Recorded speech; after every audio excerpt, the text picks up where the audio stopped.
yang membawakan tema Anteng Seger Kusuma ing Tengah Alur. Beri tepuk tangan yang meriah.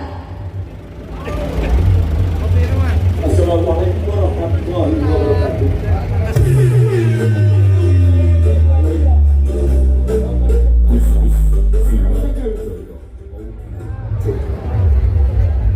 Bapak Ibu yang berbahagia, inilah persembahan dari RT 23. Beri aplaus yang meriah. Ingin berbicara dengan suara yang lebih tua dari bahasa manusia, berdirilah sebuah gunung yang tidak pernah benar-benar tidur. Gunung itu bernama Bromo. Di sekelilingnya terbentang lautan pasir yang tak bertepi, beku dalam kesunyian yang ganjil, seperti bekas napas raksasa purba yang pernah menghembuskan kehidupan sekaligus kemusnahan. Di kejauhan, kaldera Tengger membentuk lingkaran raksasa, seakan bumi sendiri pernah retak dan kemudian mengeras dalam luka yang indah. Namun, bagi masyarakat suku Tengger, gunung ini bukan sekadar batu dan api. Ia adalah nadi leluhur. Ia adalah pintu antara dunia manusia dan dunia yang tak terlihat. Dan dari sanalah kisah ini bermula, di masa ketika Majapahit mulai meredup seperti bara yang kehilangan kayu bakar. Harap bumi gonjang ganjeng, pedut mangampa-ampa, sinurung laku ning manungsa, panguwasa kinarya godhong, rinegem nganti lali Purwodasina, jagat kebegan budi candala, kawit tumindak ing manungsa kang sinurung nepsu angkara.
Merupakan penggabungan dari legenda rakyat Probolinggo, yaitu Roro Anteng dan Joko Seger. Dua insan yang dipersatukan dari status sosial yang berbeda. Roro Anteng merupakan putri Prabu Brawijaya dari kerajaan Majapahit. Dan Joko Seger adalah putra seorang Brahmana Begawan Penanjakan. Kisah ini sangat melegenda karena mendekati masa keruntuhan kerajaan Majapahit. Ayahmu sing diraro aku ae. Aku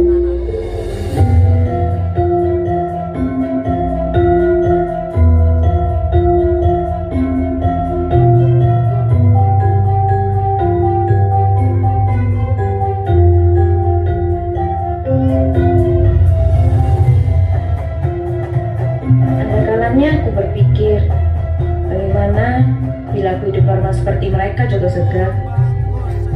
Mereka bisa tertawa lepas dan menangis seperti yang mereka mau. Kenapa kamu tidak melakukan yang sama, Roro Anteng?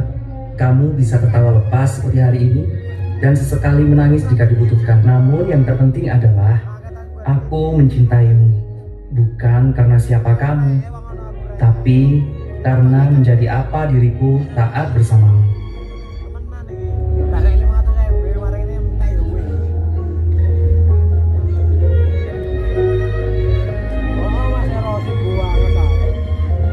Tuan Agung Prabu Brawijaya masuki aula istana.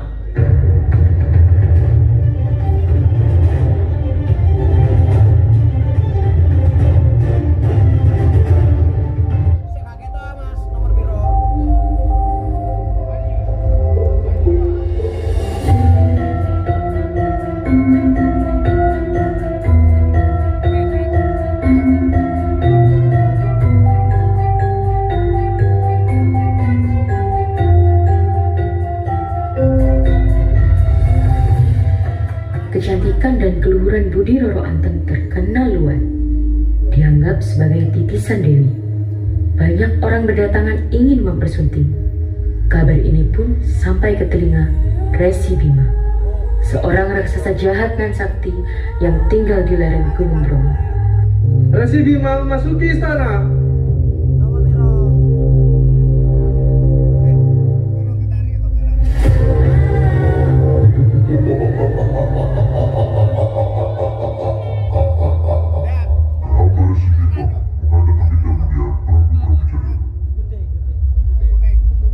Saya sudah pernah mendengar namamu, Resi Bima. Siapa di penjuru Nusantara ini yang tidak tahu mengenai kehebatanmu?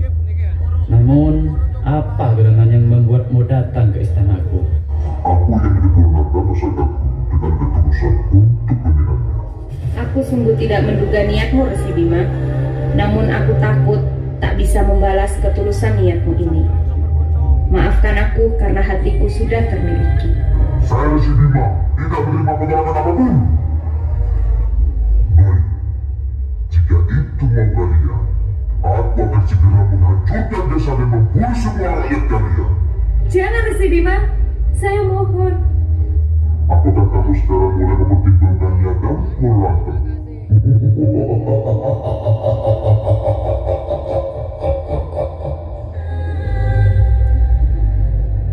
Baik, aku akan menerima pinanganmu apabila engkau bisa membuatkan lautan di atas Gunung Bromo. Itu mudah sekali bagiku. Tapi dengan satu syarat, semuanya harus selesai dalam satu malam, sebelum matahari terbit. Baik, Roro Anteng. Akan aku buatkan sebuah lautan yang indah untukmu di atas Gunung Bromo. Tunggu saja.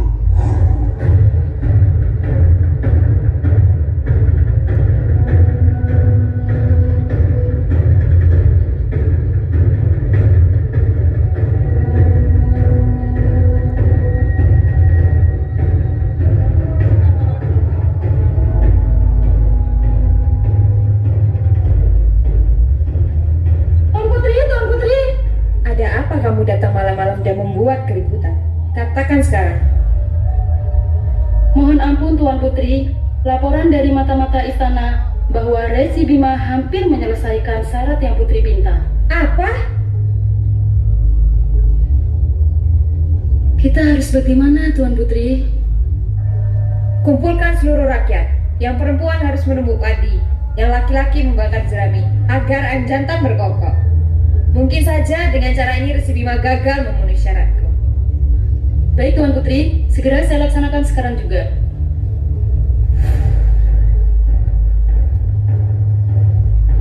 Jerami pun dibakar agar langit terlihat terang seperti pagi saat matahari mulai terbit.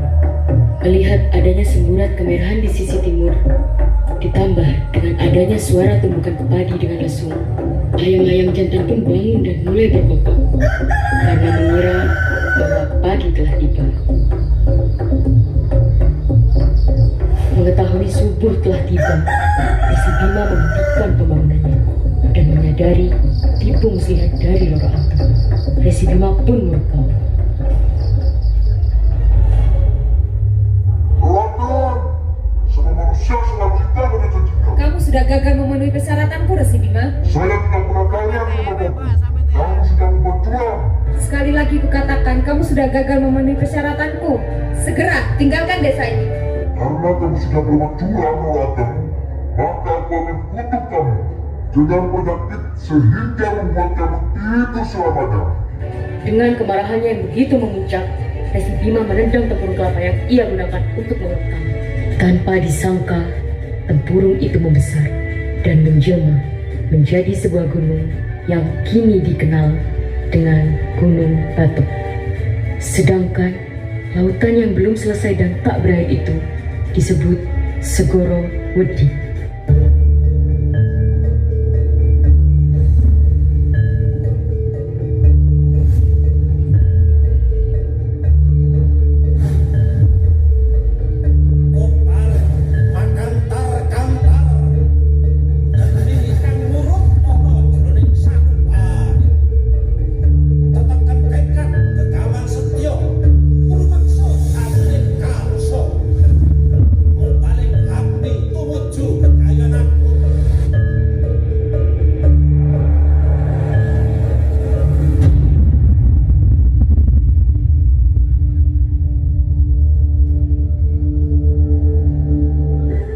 Adinda, bangun, berbicaralah padaku.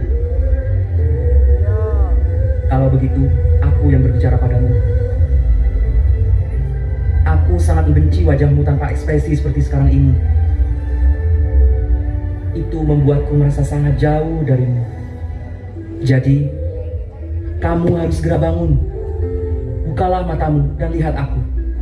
Kamu boleh marah terhadapku, karena itu lebih baik dari ini. Tidak lama kemudian, mata Roro Anteng perlahan-lahan terbuka. Tampak samar penglihatannya melihat orang-orang di sekelilingnya. Walau tampak samar, ada sosok yang begitu ia sangat familiar. Ya, hatinya terasa tersiram air dingin atas kelegaan beban yang ia tanggung. Rasanya, hatinya terasa ringan kalau melihat Joko Seger di sampingnya. Aku menyayangimu, Roro Anteng. Itu sebabnya aku takkan pernah selesai mendoakan keselamatanmu. Mulai saat ini, setiap detik adalah kebahagiaan yang tak terhingga untuk hamba. 7,